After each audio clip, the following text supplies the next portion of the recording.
Hello YouTube. I am making this video as a warning to fellow Uber drivers everywhere in 2024.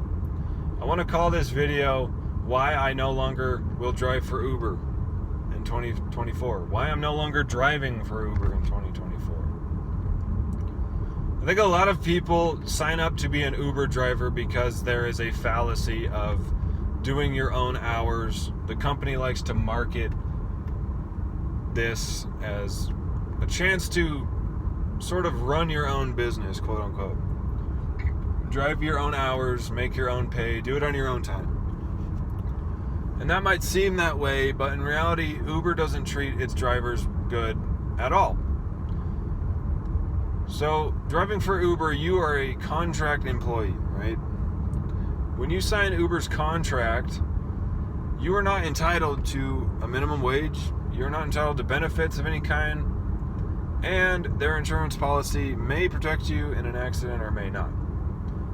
But essentially, you're not entitled to jack because you're a contract employee, other than your time.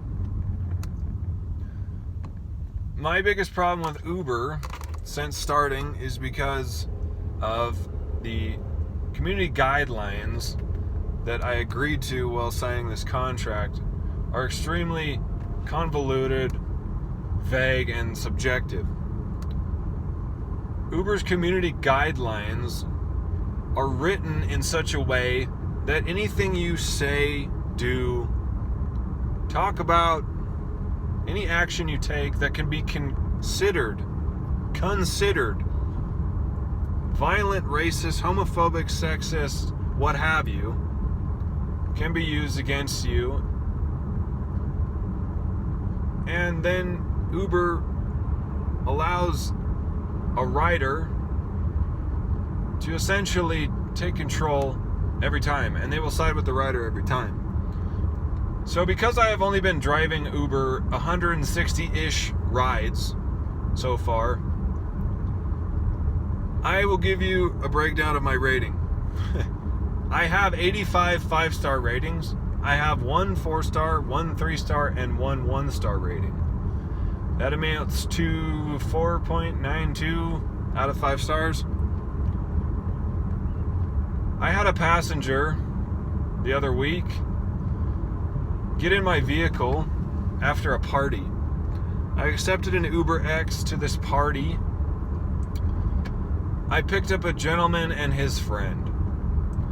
They both got in my car, but the first passenger that got in the vehicle crawled through my back seat on all fours, hands and knees, kind of like a dog, and I knew something was up, obviously.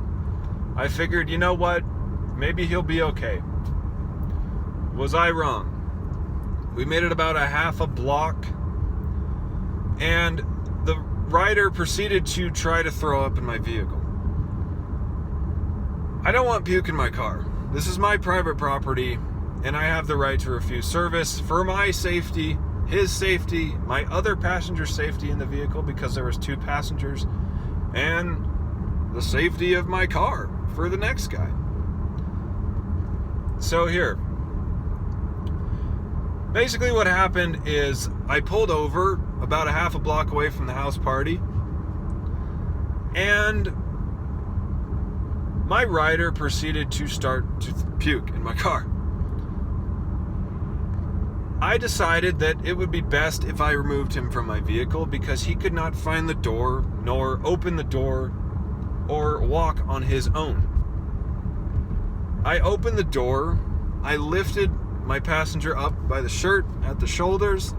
I proceeded to get him up and push him out of the car. I was trying to help him out of the car because he could not stand on his own. My rider then proceeded to fall down on all fours again on the sidewalk and throw up. Now, I don't know if you know much about puke in your car, but it sucks, obviously. And I don't know how much you know about the safety of that, but when a passenger is buckled in an upright and starts violently heaving to vomit in your car, there is a potential that that passenger can throw up and actually choke on their throw up. Duh. So I thought it would be best to remove him from my vehicle and help him out of the car. and then proceed to cancel the ride, ask the other rider to exit the vehicle and check on him. And I went home to report this to Uber at around 2 in the morning. I reported this to Uber. I did not receive any feedback other than, thanks for the report. We will have a team member speak with you shortly. The next morning, my account was on a hold. My account was frozen. It had been put on a hold for a safety, quote-unquote, investigation. I was confused at what this meant. I had never been on a safety investigation before. I asked the help team what that meant, and the help team proceeded to give me no answers other than, your account has been put on hold due to a safety investigation. This cannot be resolved through the green light center, the green light station. It cannot be resolved through the help desk or the help team. It can only be resolved by the health and safety team. The safety investigation team has to resolve this issue. I had been on hold for over 12 days, 13 days, almost 2 weeks. I had been out of a job for 2 weeks because Uber decided to put me on hold. When I finally got a call from an individual named Matt, as part of Uber's safety investigation team, Matt proceeded to call me and tell me that this rider had reported me for being aggressive. I was not trying to be aggressive to this rider. I was trying to have him exit my vehicle. End of story. I was not trying to be aggressive. I did not hit him. I did not pull his hair. I did not slap him. I did not spit at him. I didn't punch him. I didn't drag him out by the foot. I was not violent with him. I simply got him out of the vehicle so he could puke. But because you sign a contract with the community guidelines that can be considered violent, that rider has the right and will report you for being aggressive, and there's not much you can do about it. And when you explain yourself to the safety team, basically they may reinstate you or they may not.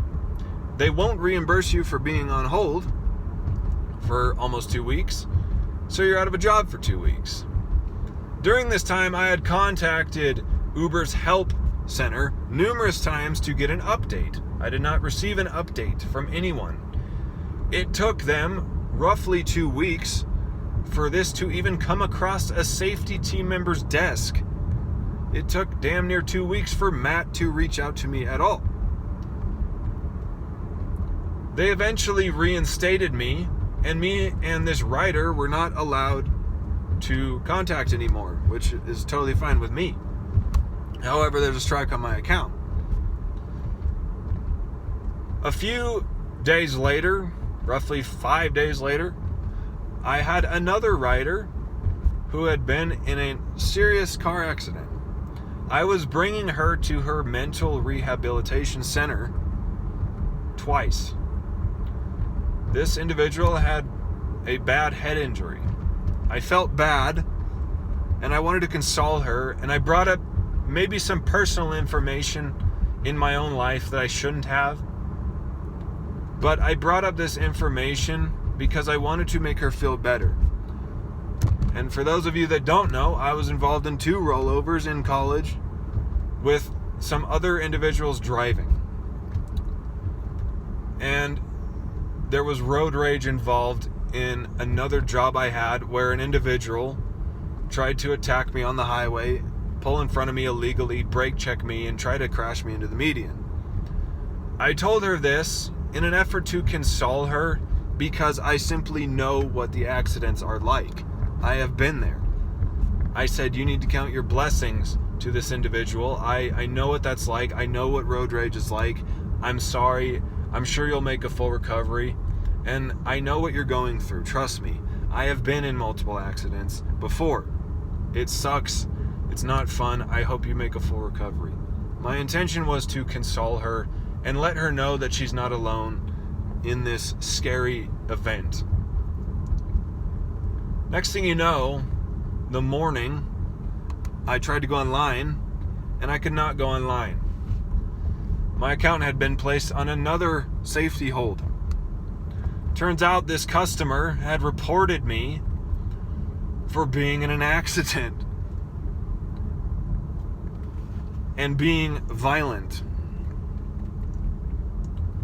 Now, when you sign up for Uber, you must go through a background check, which has to clear. I did that. It cleared. I have a clean background check. Great. I also have a clean title on my vehicle because Uber requires you to have a clean title. That means no accidents in your vehicle under Uber or their other of. You have no accident history because you have a clean title. But because, again, the community guidelines are subjective and vague, this rider proceeded to twist what I was trying to tell her and make it sound as though I was in an accident and I made her feel unsafe and that it could be considered unsafe. That was not my intention, as I described earlier, at all. However, because it can be considered that way and she reported me, Uber put my account on hold, and I'm still currently on hold for another safety investigation. Today, I received a call from Matt again, and I had to explain myself. And the call actually was a couple days ago, but today, I am not allowed to drive in the city that I signed up for. I reached out to Matt, left him a voicemail. I have not received an email from him. I have received no contact as whether I can drive in my city or not, and if my hold will be cleared. I have received no information on whether or not my vehicle is not allowed in my city temporarily or permanently. So I'm just trying to tell you that under Uber, when you sign that contract, it's ambiguous, it's vague, and written that way on purpose, so a driver has no rights, or less rights in the event of a safety concern, or any concern. You are not allowed to private property rights, i.e. your own vehicle being safe and free of problem passengers. Technically, you're not allowed of that beyond just canceling a ride. If you touch them, you're screwed. You are not allowed free speech because your speech can be taken the wrong way by a passenger because it's considered bad. You're not allowed free speech. Uber will side with the passenger, the rider, and you will be screwed. And another thing I have against Uber is allowing minors under 18 to get in a stranger's vehicle. Uber claims to let me as a rider know that my passenger is going to be a minor. I picked up 2 minors to take them to school. Uber did not notify me of this. So I have 2 minors in my vehicle. What if a minor decided to report me for something that they consider bad? Do you think that looks good on an adult male having a female minor, 2 in the car? Do you think that looks good for an adult male to have a female minor report them willy-nilly for something that they consider bad? That could end up in a court of law. That is not something that I will support. I wish Uber would stop that entirely. That is completely ridiculous because, let's face it, as a parent, you don't know whether your kids are going with the right person. You have no way of knowing. You just don't know who is your Uber driver. I don't have kids of my own, but if I did, I would never allow them to get in a stranger's vehicle as a minor, period. Because that is asking for trouble. So I just wanted to explain a few things to drivers everywhere and new drivers. Uber does not treat you right. You don't have benefits. You don't have many rights. You don't have freedom of speech. Your private property is not really cared for. And there has been other reports of passengers getting unruly and damaging someone's vehicle, and Uber doesn't pay them for it. Uber does not reimburse you for being on a hold for almost 2 weeks due to a safety investigation. You are not offered many ways to defend yourself. if a rider attacks you, whether imagined, verbally, or even physically. Uber does not allow you to defend yourself.